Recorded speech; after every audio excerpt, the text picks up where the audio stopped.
So Jodi, tell me what's going on. Tell all of us what's going on over at the Rappell Diabetes Learning Center.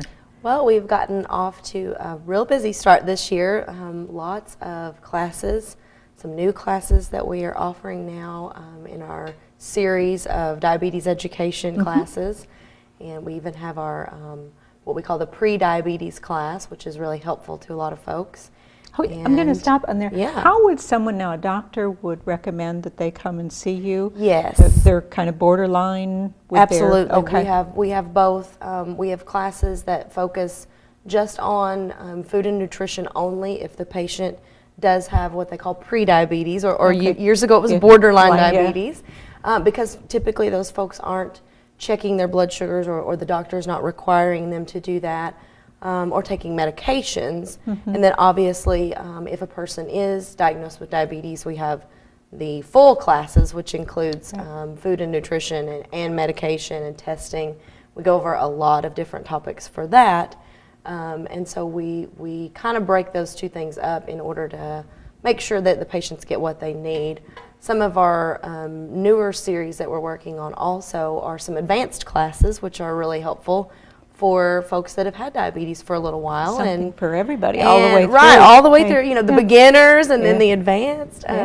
But we just want to, we see a need, and we will get a request either from a doctor's office or from a patient themselves and say, hey, we'd like to learn more about, you know, this or this, or we'd like to focus specifically on one certain area of our diabetes. And so we try to, you know, bring all of those things together, all those requests, and make it appropriate for everybody. And we understand everybody's diabetes is not the same. Sure. And that's, you know, I've been on the show several times and we've talked about that more than once. It's so individualized now. There is no recipe or cookie cutter diet plan, if you will. It all has to do with, you know, healthy eating. And I know I hear my dietitian, Miss Jan Halligan, say all the time, getting a balance of foods and really getting a benefit from that balance of foods. And, you know, she's shown me and taught me so many things, not only about making sure that I'm having that balance, but also what can I do to make it a little more healthy or a little more, you know, nutritionally friendly, if you will, so that I'm not putting a lot of extra added fats or salts or sugars into my body. And that's important, you know, both for me and my kids. I try to instill in them and also practice what I preach there as far as my diabetes classes go, and I think that's real important to our patients as well. What kind of requests are you getting from patients in particular? Can you think of any offhand? Just all of the different, it comes in spurts as things kind of cycle around, and the media, you know, kind of cycles things around a lot of times.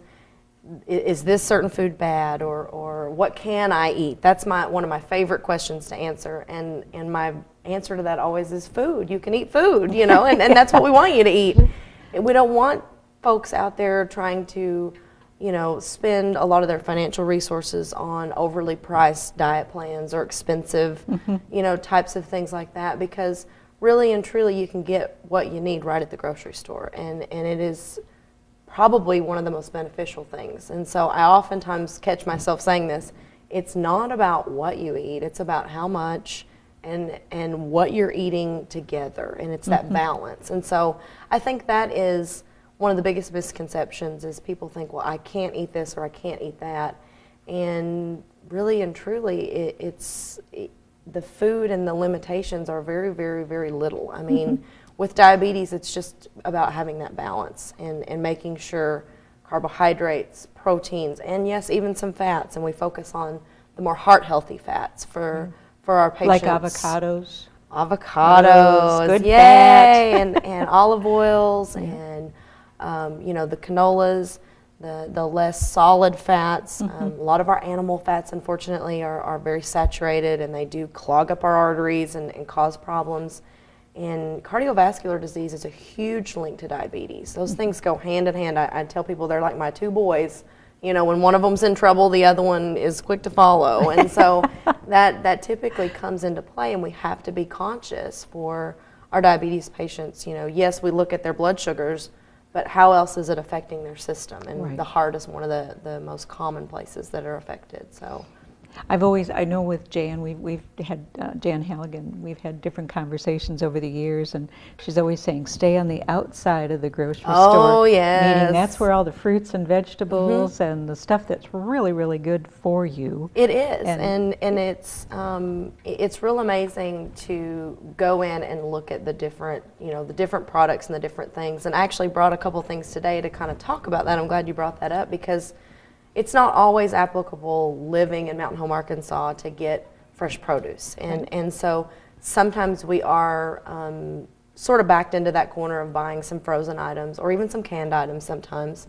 And the expense of fresh items, depending on the season, it can offset sometimes. And so we understand, and we always obviously want to look for those fresher items. We want to look for even the frozen items, which typically is in the outer edges of the grocery store.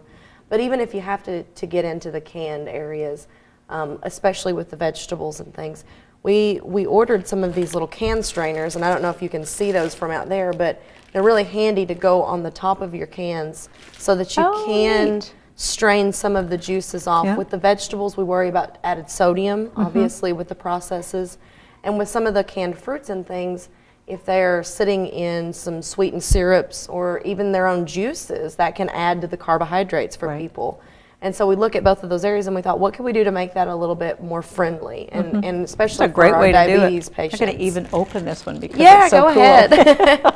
This is so cool. But it gives it away, and if you can't get to that fresh outlet, or you can't get to the farmer's market, or if it is off season, at least you can do what you are able to do to ensure that your canned items are a little bit healthier and a little bit better. I wish I'd brought a can with me today, because this is just cuter than cute.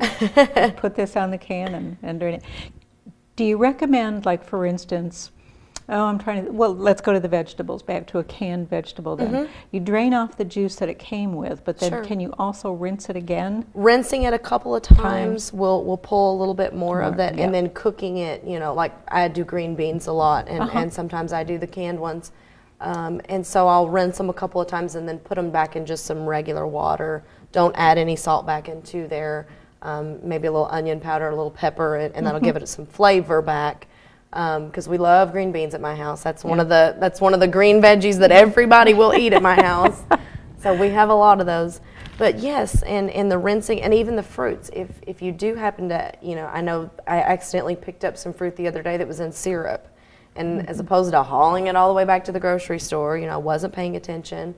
The kids picked it out or whatever, and so I rinsed it off and got some of that, sweeter juice off of there, which then brought it back down to just what I had to look for in the actual fruit itself. So really great options there. And like I said, because not everybody and not all of our patients are able to get out and about a lot. I know we have some folks that rely on, shoppers and other family members to help them. Right. And so we just want to make it as easy for them. Some of the transitions with diabetes, especially if you're newly diagnosed, is tough, and taking an active part in your health care is tough. And we've talked about that before, and I know I feel like a broken record talking about that, being involved and asking questions. But all of those things start adding up, and I understand why our patients feel very pressured a lot of times. So we try to simplify and make things easier. And you do such a good job of it. So well, and we think through. What's this you brought today? Well, I also brought a couple of examples of some of the my food advisor. What can I eat? Yeah, some of the different handouts and visuals that we have, resources, the magazines and catalogs that we get, and this is just one that came straight from the American Diabetes Association. We have it there at the office for folks, so if need be, they can come by and check that out and look. And it's all free? That is a free handout. That's a free handout. And we do have to order it, and there is some cost, but we understand that when we order in bulk and we're able to dispense those things, it's so much more cost effective for our folks. Sure. And I just love the pictures in it. I like the information. It's like they've divided the plate in fourths, and we've got broccoli, we've got salad, rice for your grains or starchy vegetables, and then your protein, they've got chicken here. Sure, and they, a lot of people get real bent out of shape about carbohydrates because we talk so often about, the carbohydrates in our foods turn into sugar. And so I think that scares a lot of my patients, and they think, well, I don't need to eat a lot of starchy foods like rice or pasta. There we go back into the balance again. Huge misconception, as far as, and I know we tend to, as far as quick education goes, we tend to look at those things. I use eggs as an example. You will hear lots of folks say, well, if your cholesterol's high, don't eat any eggs. There's so many other foods that contribute to our cholesterol, but eggs is one of them that's very common. So when we look at carbohydrates and we say, don't eat any potatoes or breads or rices, that really isn't feasible for someone who loves potatoes, bread, and rice. And so we learn to combine some things together to make it a little healthier, maybe encourage some of the wilder grain stuff or the wheat products if you can. But again, I tell my folks all the time, there's nothing that's off limits. And so I think that is a very calming or soothing thing. Wow. Yeah, whew, thank goodness I can eat something again. So, right. Jodi, we need to take just Sure. a short break, and we will be right back. Don't go away. We're going to be talking more with Jodi Owens from the Rappell Diabetes Learning Center.